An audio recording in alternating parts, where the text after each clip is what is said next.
Today on Scroll Broadcast, George Cervantes will show you how you can spend your FHE activities in style. And I will cover the exciting basketball championships in honor of March Madness and school pride. In another segment of Colin Prisby's Adventures in Business Sitting, explore Tropical Smoothie Cafe.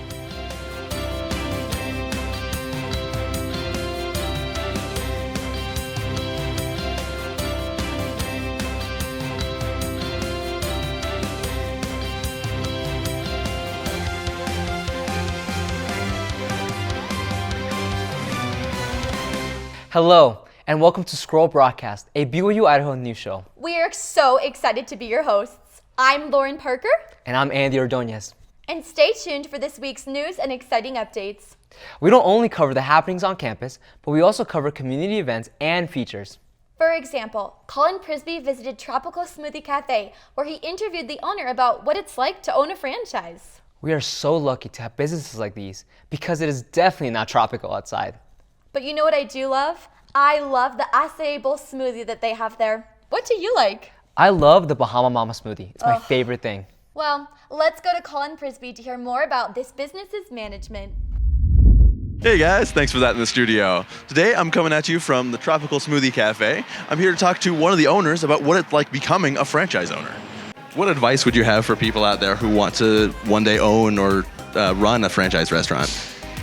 So owning a franchise is obviously, it's different than starting up your own restaurant. When you just kind of have an idea from zero, there's so many things that you would have to figure out on your own, whereas if you purchase a franchise, they kind of dictate to you exactly what you need to do and how you need to do it and how it all comes down and exactly what you need to buy. So my son Alex, he actually is our general manager. So since this was kind of his sort of idea. He's the one that introduced us to Tropical Smoothie Cafe, and then he decided that he wanted to kind of join the family business and be our general manager. So he works here countless hours a week running this restaurant, and he's doing a great job. Must be a little, is it difficult working with all of the red tape or the complications of having to use somebody else's idea rather than your own? It's, for the most part, it's actually really nice to have people that are telling us what to do, not because we love to be told what to do, but because what they're telling us is stuff that they've learned from experience. What kind of things do you have control over? Like what creative license do you have when it comes to the business? Basically none. We are allowed to stay open later than they make us. We can't close earlier. We can't close on Sundays, which has been kind of a battle that we've been fighting with them since day one. And just kind of as a last thing, is there anything you would want like the students or the people at Rexburg to know about Tropical Smoothie Cafe or what it takes to run it? It's a lot of work. Even with the franchise holding our hands, it is more work than I could have ever imagined. And for you guys, come on down to Tropical Smoothie Cafe down here by Porter Park and pick us up a smoothie. Back to you in the studio. It's exciting that the owner at Tropical Smoothie Cafe had the opportunity to start there. You know what? I just love hearing about people who follow their passion. And speaking of people who chase their dreams, the basketball championships were last week. It is so cool to see those basketball players pursuing what they love to do. The championship was a great event. Andy, don't you have a few highlights from that night? Oh, I sure do. Contrary to popular belief, competitive basketball is not just about basketball, but an event that promotes community involvement. It was a great event that welcomed all and provided performances that's not just about sports, but about a fun atmosphere for all. It welcomed musical performances from Rick Sticks, the African student group called Dance Alliance, and a dance performance from students who disguised themselves as the school mascots. The BYU-Idaho women's competitive basketball finals featured the Hurricanes versus the Vikings. It turned out to be an intense game of two evenly balanced teams, with players like Kenna Pitcher of the Vikings and Jess Coakley of the Hurricanes pulling out incredible performances for their teams. Ultimately, the Vikings came out on top, winning 73-64. The BYU-Idaho men's competitive basketball finals featured the Hurricanes versus the Wildcats, which started off from 0 to 100 in the first 5 seconds. The Hurricanes led in an early lead, putting pressure on the Wildcats, who immediately responded, leading at halftime by 3 points. The Hurricanes ended the game as champions, dominating the fourth quarter and ending the game 92-75. Although the basketball championships ended, there are still more sports events coming up. Head on over to the rec department if you're looking for more info on this semester and for spring semester. That is something that I'd actually love to participate in. Lauren, I hate to break it to you, but I don't think you're tall enough to play basketball. Well, then you're sure not tall enough, Andy. Yeah, but, well, maybe there are other activities that we can participate in that fit our abilities better. You know what? I actually know just the thing. What? An Easter egg hunt. You mean like the one that Tori covered? Yeah, let's go to Tori Scalick for a special Easter segment. Thanks you two in the studio, and welcome back to your favorite part of Scroll Broadcast, the events. My name is Victoria Scalick, and I'm here at something called the Hoppening.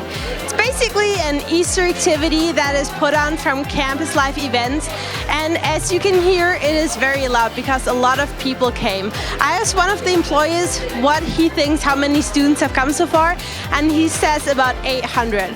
I think it's probably even higher. There are many activities that you can do and many prizes to get. But let's go interview some people. Come on. We're here with Michael Hardy, one of the campus events people. Michael, what is this all about? This is one of our Easter activities that we have on campus. We're hiding eggs all over campus, little eggs and giant prizes. And we're also down here at the involvement desk handing out cupcakes and cookies, and people can spin the wheel and win some extra prizes. We're just having fun down here. That's pretty cool. How long have you guys been planning this? We've been planning this since the beginning of the year, about 2 or 3 months. I'm here with Brooke Cook, one of the people who is part of this activity. Brooke, can you tell me why you're here? I was at the MC and I was walking by and I saw that there was a party going on, so I figured I'd have to check it out. This is truly one of my new favorite events. There's just so much to do and so many people, as you can hear, are having so much fun. I love that during this Easter week we're not only focusing on Jesus Christ our Savior, but also we are having some fun little activities, because truly the week of Easter is something we should be celebrating big. Back to you two in the studio. Thanks, Tori, for the fun recap. You're the man. Well, the woman. And you're the man when it comes to sports. Yeah, but we already did sports. Anything new that happened at the Crossroads? The only new thing that happened in the Crossroads is all the ladies who have been hitting on you there. Yeah, but anyways, let's just get over to the segment. You know another place where we can crossroads? It's a devotional. That's true. With the auditorium in the I Center that being the size that it is, you wouldn't expect to see so many people you know. But it is a small world. And if you don't believe us, a member of the General 70 Presidency in the Central North American area and the Priesthood and Family Department at church headquarters was our most recent guest speaker at Devotional. Elder Ricardo P. Jimenez has lived an exciting life and had a lot to share with the students here at BYU-I. We urge anyone who missed it to watch the recording on the BYU-I website. It's a great way to feel the Spirit, especially during this Holy Week. What do you think about Devotional, Lauren? I loved it. I sure hope that everyone who is falling asleep got the message that they need to stay awake. Oh, I definitely got the message. It's enough to warm the heart. Speaking of which, what did you think about that new snowfall that we had on Monday? So much for spring. It really ruined my schedule. We may not have worth, but we have education. Speak for yourself. I feel like I'm in the middle of Rexburg. In all seriousness, the North Manion Butte Mountain, or R Mountain for short, is a popular hiking destination for locals and visitors alike. Though, I would wait for spring weather before climbing any mountains. It does sound like a fun date idea or FHE activity to do in spring semester. Unless you hate hiking, in which case the city of Rexburg has lots more to offer. So stay informed with Cecily Walker as she goes over church and local news. Thanks, Lauren and Andy, and welcome everybody to Church and Local News. I'm Cecily Walker. This week on the 24th, President Irene dedicated the Red Cliffs, Utah Temple.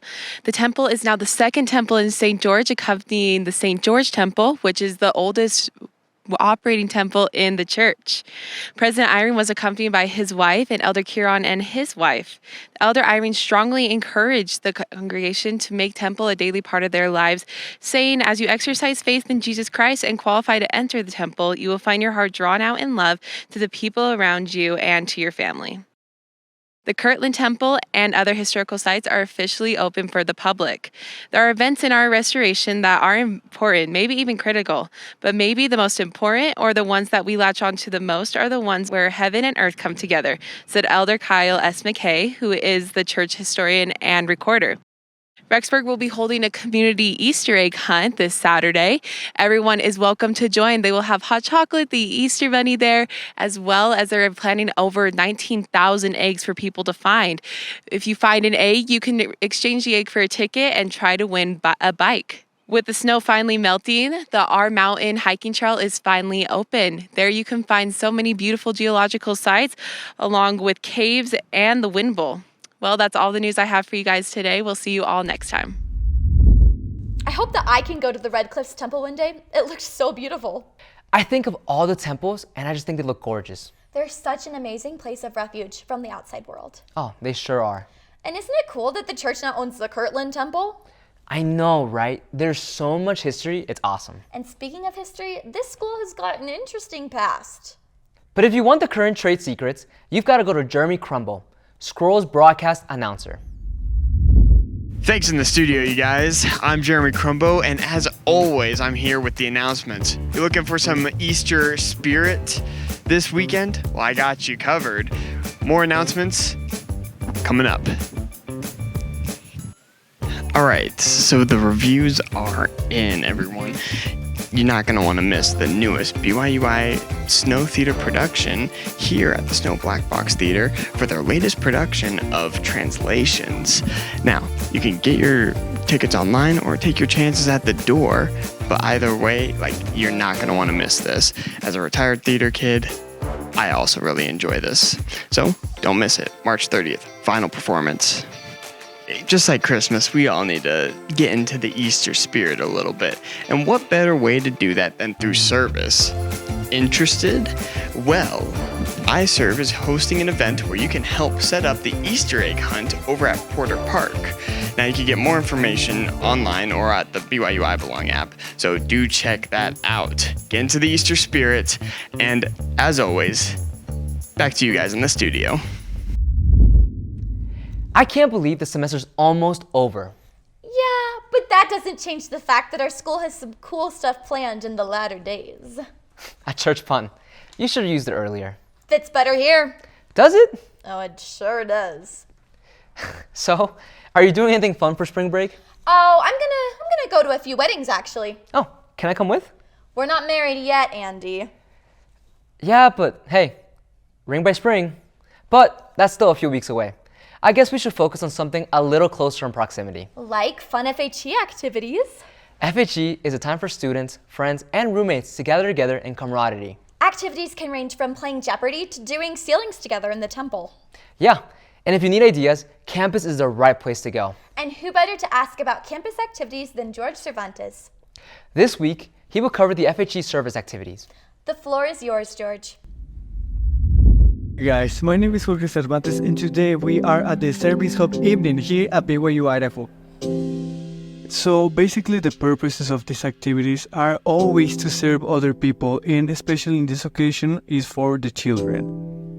Every Monday from 7 p.m. till 8 p.m. there will be new activities here at the MC-176A. So FHE groups, they come here and we do service activities. So one of the service activities that we're doing today is the coloring books for the Family Crisis Center. And usually what we'll do is we'll make friendly, kid-friendly drawings for the community, and we'll donate them to the Family Crisis Center. Figures and little drawings for the children in the Family Crisis Center. It's a time to just de-stress and actually do something good with my time. That was pretty fun, so come and enjoy, don't be shy. At 7 p.m. every Monday, so back to you guys. I might have to suggest that to my FHE group. I like knowing that we have so many options for strengthening our bonds with our roommates and wards. Yeah, me too. It's a really beautiful spirit on campus. So much to do here. Oh, there's so much to do. And if you want to read more stories about Rexburg, the school, or other news, please visit Scroll's website at byuiscroll.org. Well, that's been our show for today. Remember to tune in next time. And watch a new episode every week on Fridays, where it'll be posted on social media. And remember to share it with your friends and your family. And subscribe to our channel. Thanks for watching.